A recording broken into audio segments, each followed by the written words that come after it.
Thank you for showing interest in the symposium at Persada Catholic High School.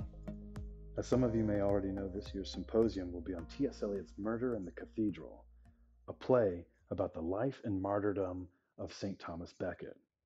It is a classic work that presents a startling view of the clash between politics and religion, and between the medieval and the modern mind. My name is Don Cowan, and I will be the MC, so to speak, for the symposium. I plan on recording maybe 5 little podcast-like recordings in preparation for the symposium.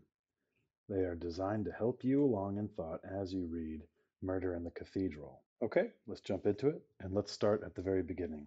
So in that first part, we are drawn to Canterbury with the poor women of Canterbury who stand as the chorus.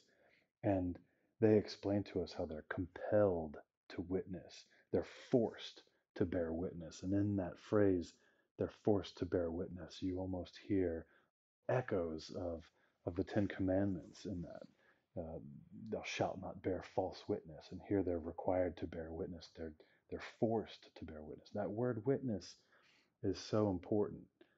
Uh, as you probably know, and maybe you don't know, the word martyr in the Greek marturos means to witness, but it's always the action that matters for the Greeks, and so witnessing is a primary religious act, to witness something, to see something, and here the course is required to witness something. Um, not necessarily to become a martyr, but to see something for what it is. And so, what kind of a world are you in where you have to, people have to be forced to bear witness, where people have to be compelled to witness? When I stand in the classroom is supposed to be a place where it's easy to bear witness. It's easy to be a witness.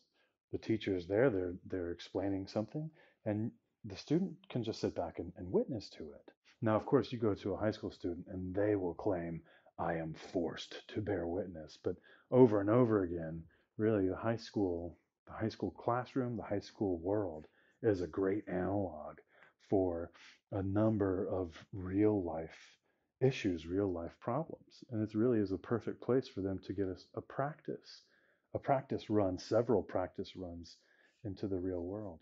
But here, the chorus is the first act of the whole play, is a reminder of that essential, that fundamental act of witnessing to something.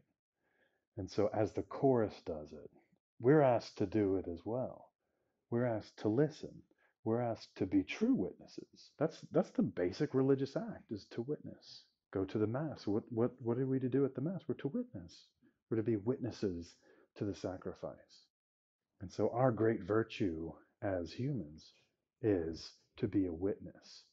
Now, what kind of a world are we in when our great virtue doesn't come naturally, but rather has to be forced upon us? So that's the world we're in, where St. Thomas Becket is in. That's the world he encompasses.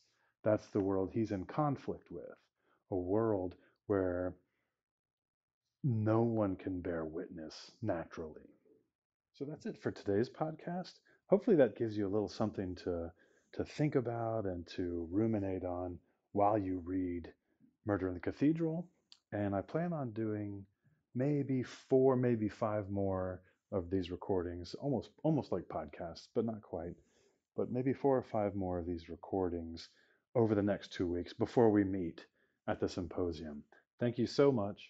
God bless you, and I look forward to seeing you soon.